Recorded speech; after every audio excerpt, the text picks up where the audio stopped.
Hi guys, and welcome back to my channel. My name is Julie Zatz and I love to make videos for you guys. So with it being the winter time, I know I personally find myself getting a little bit lazier, and I will sometimes get hit with a wave of seasonal affective disorder, or SAD for short, and sometimes it's a little bit hard for me to get up off the couch and get myself active, whether that's hula hooping or just dancing in my apartment, because you know I like to do that. So sometimes I'll just get hit with like a wave of depression for like an entire day and I just can't get myself up off the couch.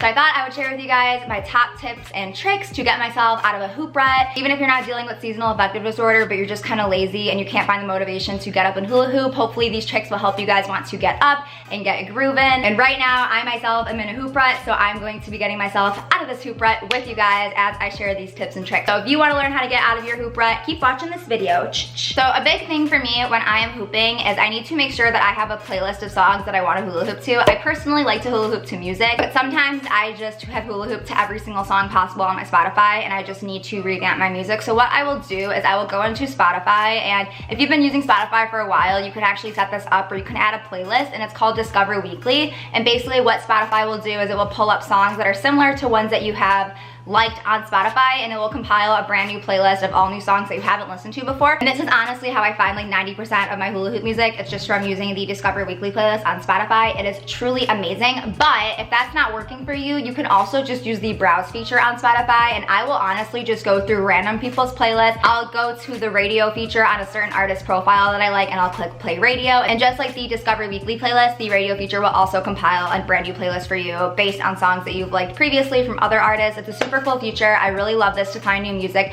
Spotify is pretty much where I get all my music from, but I sometimes will go back to SoundCloud. I used to pretty much only use SoundCloud, and then I don't know what happened, but I just started kind of switching over to Spotify, and now I really like Spotify for finding all my music. It's great. There are so many people on there who make playlists, so you're bound to find something new. You can also follow people on Spotify if you like their playlist. It's a really great platform if you're trying to find new music to hula hoop to. And along with that, another tip that I have is to switch up your genre of music. If you're always hooping to like heavy dubstep, EDM, maybe try hula hooping to like alternative or rock music. Honestly, switching it up really helps. It also inspires me sometimes. If I'm like hula hooping to a really slow song, I'll end up figuring out tricks that I normally wouldn't do if I was hooping really fast, and vice versa. But yeah, it really helps to just switch up your genre of music. People don't always think to do that, but I'm saying do like a 360. If you're listening to rap, go to like pop or country, literally anything that you like that's 360 from that. Just try to hula hoop to it. I'm sure you will come up with some new moves based on how you're moving your body to the music. Depending on what you're listening to, your body's gonna move in a different way. So I highly recommend switching up your music genres for show. Another thing that I like to do when I am in a hoop rut is switching up my hoop. I don't mean going from like a 26-inch hoop to a 27-inch hoop that's a different color. No. I'm saying like if you're mostly an off-body hooper, which I am, I usually like to do mostly off-body. I usually use like a size 28 hoop. I mean like literally go up 10 inches in diameter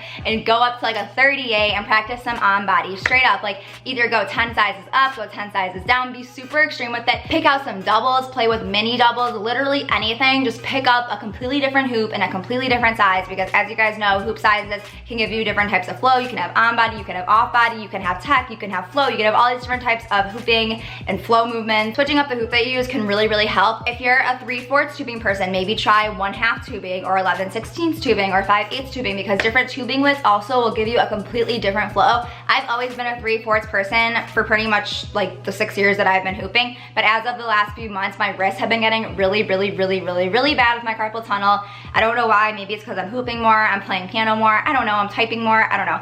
But my wrists really hurt, so I've had to switch to 5/8 hoops, and my flow has changed like completely. At least to me, I feel like it looks so different than when I'm using a 3/4 hoop. So also changing the tubing width can really help. Like I mentioned before, if you usually use one hoop, try 2 hoops, try 3 hoops, try 4 hoops. Literally go crazy. If I am like struggling with off body moves and I'm like getting really frustrated, I will just stop doing the off body. I will grab my biggest like 35 to 38 inch hoops, and I'll start doing like boxes, or I'll start doing on body hooping and practicing my hoop splits. You just have to realize that just because you can't do one trick doesn't mean you can't do other things when it comes to hooping, and there are infinite amounts of tricks to learn. You will never run out of tricks. So really it just comes down to you, and you need to just push yourself to try something different. That's really what it comes down to you just gotta get yourself up and you gotta pick up a new hula hoop in a different size and a different tubing and just get yourself to practice different tricks, because I promise if you're not focusing so much on nailing the tricks, but you're focusing on just learning new technique, you will learn way more tricks that way, believe me. This one may seem a little bit narcissistic, but something that I like to do is go back and watch my old videos. Not from like a few months ago, I'm talking from like when I first started hooping.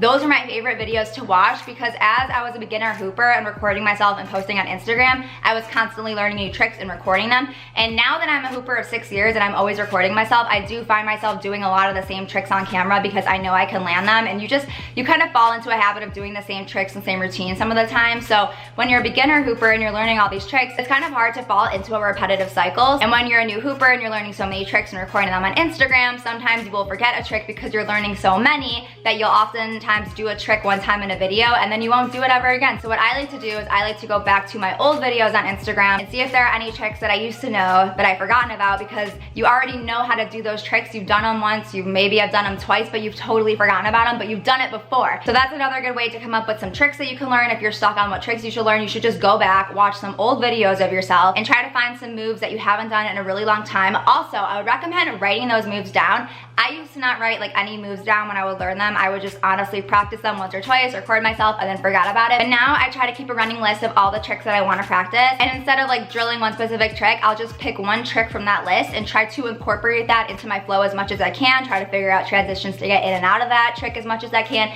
And eventually over time by doing that, it will come naturally into your flow. Sometimes I just get super sick of songs because I've listened to them 110 times and I'm like burned out from listening to them. Hooping in silence, you guys.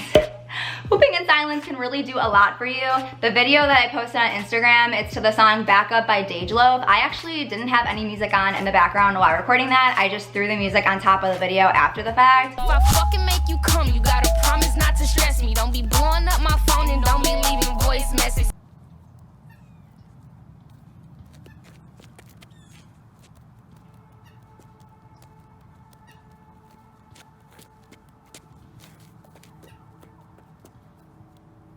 In that video, I definitely came up with some combos that I had not done before. I feel like hooping in silence forces you to think a little bit harder, which is ironic because you would think like if you're hooping to music, you're kind of thinking a little bit harder to think about which trick you're doing. That's not the case for me. When I'm hooping to music, I kind of just zone out, but I'm not thinking of tricks. So that will actually lead me to just be repetitive and just do the same things over and over again. But if I'm hooping in silence, I have nothing to listen to except for me and my own thoughts.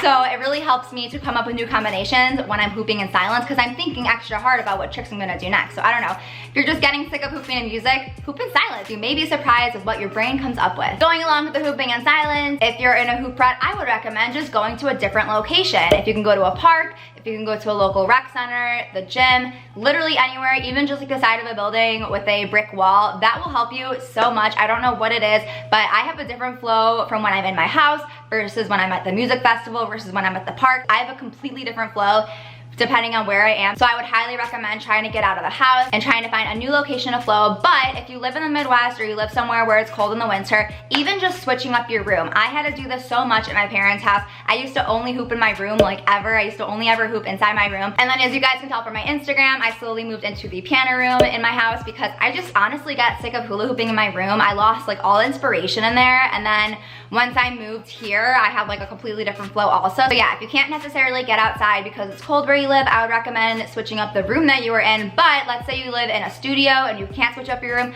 I would just recommend rearranging the room. My office, I've already rearranged it like 3 different times and I've only been living here for 4 months and I'm consistently rearranging it to try to find like the best hoop angles. And I might seem a little crazy for rearranging it all the time because sometimes I'll rearrange it like daily, but honestly, whatever floats your boat. And also going along with that, if you're somebody that always records yourself, take a break from recording. I know last year I went on like a month hiatus of just not recording myself, and when I came back to Instagram, I had all new tricks to show off. I had all new technique to show off. So sometimes taking a break can really help. But let's say you're somebody like me who wants to record your flow sessions because you somehow come up with these tricks during your flow sessions and then you do them once and then you forget to do it again and you want to have that on camera, because I am always doing that shit. I'm always on like live stream and I'm coming up with amazing tricks and then no one's there to record it and I get really sad about it. So what I'll do sometimes to kind of trick myself into thinking that I'm not being recorded is I will set up my phone or my camera in a different angle than I usually record in, and I'll face like the same angle that I'm usually recording in, but I'll have the camera set up somewhere else. So I kind of forget that there's a camera watching me, and then I can really get into a good flow state. Because sometimes when I know the camera is right in front of me, I just will revert to doing the same things that I know how to do 1,000,001 times. So sometimes switching up the angle of where your phone is or where your camera is can really help and trick your mind into thinking that you're not being recorded. And then let's say you do a really cool trick and you want to watch it back.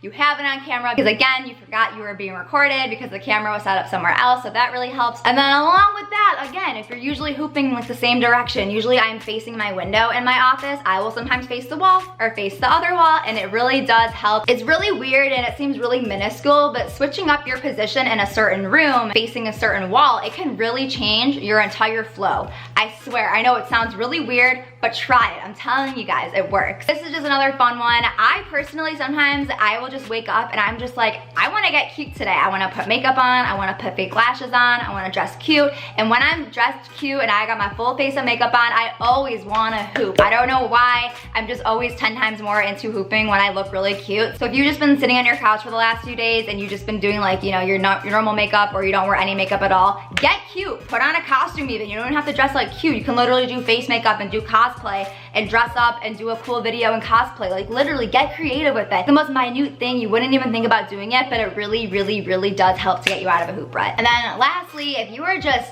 sick of hula hoops, you guys, you are just sick of it, you are stressed out, it's pissing you off, it's making you more mad than happy, put that shit down, put the hula hoops down, forget about them for a minute. Go pick up poi, go pick up fans, go pick up staff, go pick up silk fans, literally anything, you guys, because the technique that you will do with one flow art will oftentimes transfer to other flow arts. So for instance, a lot of the moves that I can do on double hoops, I actually learned on poi first, because for me, double hoops is really, really hard for me to learn, so I oftentimes will learn poi moves first and then translate them onto the hoops, and it's the exact same technique. So if you're really struggling with hoops, you're really sick of them, maybe put it down, grab a wand, you know, those levitation wands with the string, grab one of those, grab silk fans, pick up poi, pick up staff. There are so many other flow arts that you can get into. You don't need to be frustrated with hoops because there are so many other flow toys you can play with. I personally have a pair of future poi that I always play with. I'm gonna get some soft poi soon because I just need a break from hoops sometimes, and that's totally okay. It's okay to want to take a break from hoops. It's okay to take a break for 2 weeks. It's okay to take a break for a month. I took a break for an entire month last year, and I just had to do that for myself because my flow wasn't evolving, and sometimes you just need to take a break or do something different in order for your flow to evolve when you come back to it. I know it sounds weird, but it works, I'm telling you guys. So I hope you guys enjoyed these tips and tricks to hopefully get you guys out of a hoop rut. If you have any other tips and tricks that you personally use and that they work, make sure you leave a comment below. I would love to hear you guys' suggestions. We can all help each other out because that's what it means to be a flow community. I love you guys so much. Thank you guys so much for being here. If you enjoyed this video, please don't forget to hit that subscribe button below. It would mean the world to me. And don't forget to turn on the bell icon so that you're notified every time a new upload goes up. And don't forget to smash that like button for me. I love you guys so much, and I'll see you guys in the next video. Bye!